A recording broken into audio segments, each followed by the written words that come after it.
vamos a hablar de la obra de Silo. Entonces, Sí, sí. uno de los temas fundamentales, digamos, por no decir el central de la obra de Silo, es la superación del dolor y el sufrimiento, ¿no?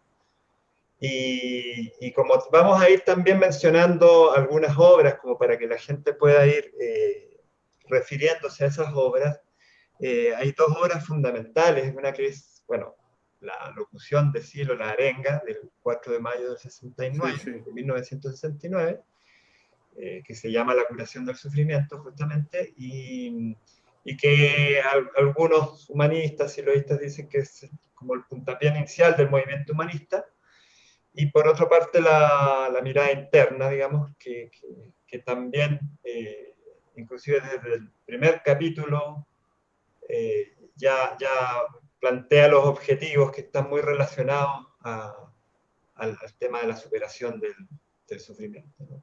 Sí, sí. Entonces, quería preguntarte a ti, bueno, ¿qué te parece? Quería preguntarte también, porque yo sé que tú eres un humanista de aquellos tiempos ya, y inclusive de antes de Claro. esa arenga. Entonces, ¿qué te parece esto? Si participaste de aquello y que me cuentes, digamos, tu experiencia en relación al tema. Sí, sí, sí, sí, sí. Bueno, mira, eh, vamos a ver, nosotros, o sea, acá hay un comienzo en el año 61, 62, que es muy artesanal, muy básico, y luego hay otro momento hacia el 67, en donde en un retiro en Jujuy, en el norte, él admite que va a utilizar el seudónimo de Silo por primera vez.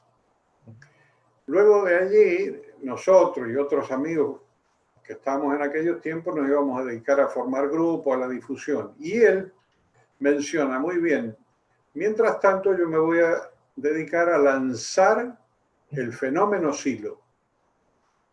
Uh-huh. Y dije, bueno, ¿cómo será esto, no? Entonces va pasando el 68 y en esos momentos nos dice, bueno, necesitamos un terreno en la montaña, necesitamos permisos, etcétera, etcétera, que había una dictadura, ¿no es cierto? Y allí es cuando él nos convoca a hacer un acto. Y bueno, ayudamos con todos los elementos que podíamos en aquella época. Tuvieron traslados, amigos que vienen, un poco de difusión, la prensa siempre reticente.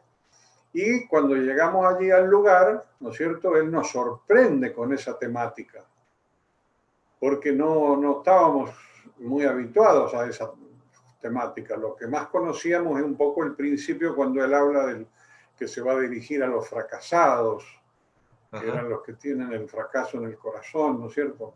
Entonces, él presenta esa temática y, como sabes, bien, muy contundente, muy fuerte en la montaña, con un eco así, todo muy, un día soleado, o sea, era una cosa, vamos, para todos nosotros un antes y un después, ¿no es cierto?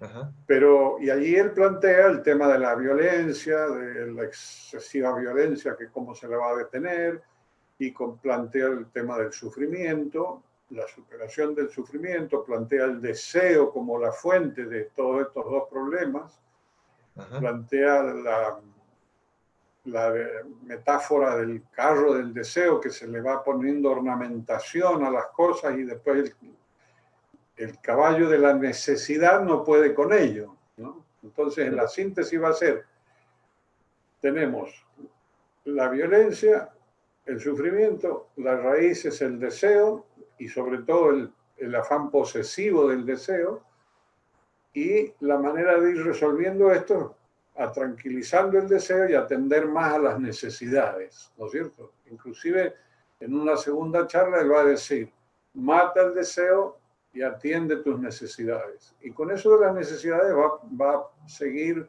el tema muy hasta retomarlo en los tiempos presentes. Ajá. Pero para darte una síntesis, en una charla posterior, él nos dijo, en aquel momento lo que hicimos fue poner un enmarque a nuestra prédica, a nuestra propuesta.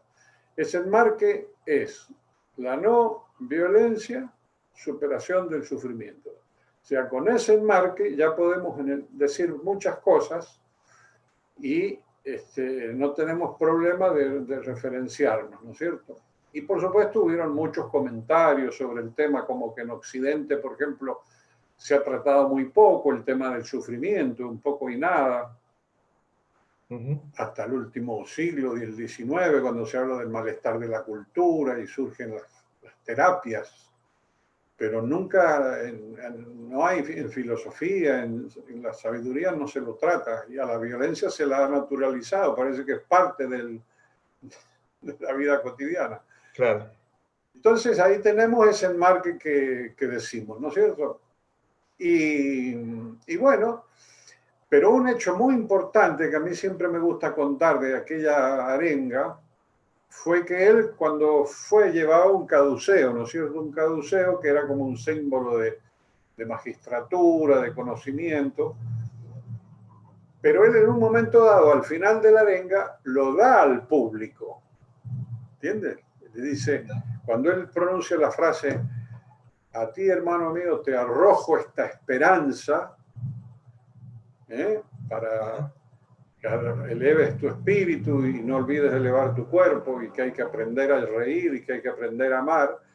Ese acto de dar es lo que a mí más me define a este hombre, porque es lo que va a seguir haciendo durante todas las décadas siguientes, dando cosas.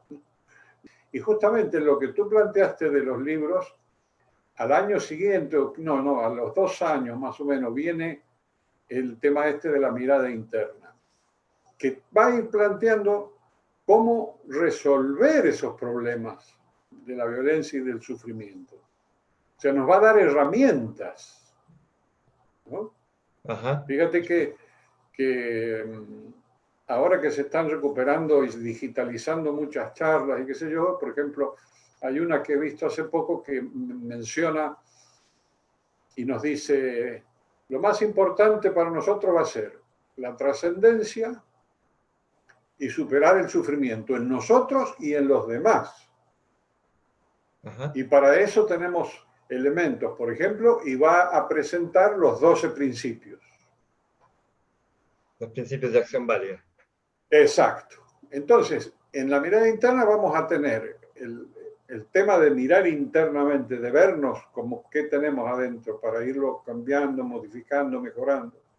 Y después va a tener, qué sé yo, todo el tema de la fuerza para tener energía, vigor, ¿cierto? Va el tema del guía interno, de configurar imágenes guía no accidentales que vienen del medio, de la infancia, qué sé yo, de la cultura, sino con sabiduría, con bondad y con fuerza, va los 12 principios, o sea, una serie de recursos de superar, ¿no? Para llevar adelante ese tema. Y en este sentido te quiero comentar dos conversaciones que recuerdo de él. Una fue en una reunión que nos relató el tema de, bueno, dice, ¿cómo vamos a llegar a las personas? ¿Qué es lo que más les puede interesar? Entonces nos dice, las personas tienen otras necesidades, además de las conocidas, de las básicas.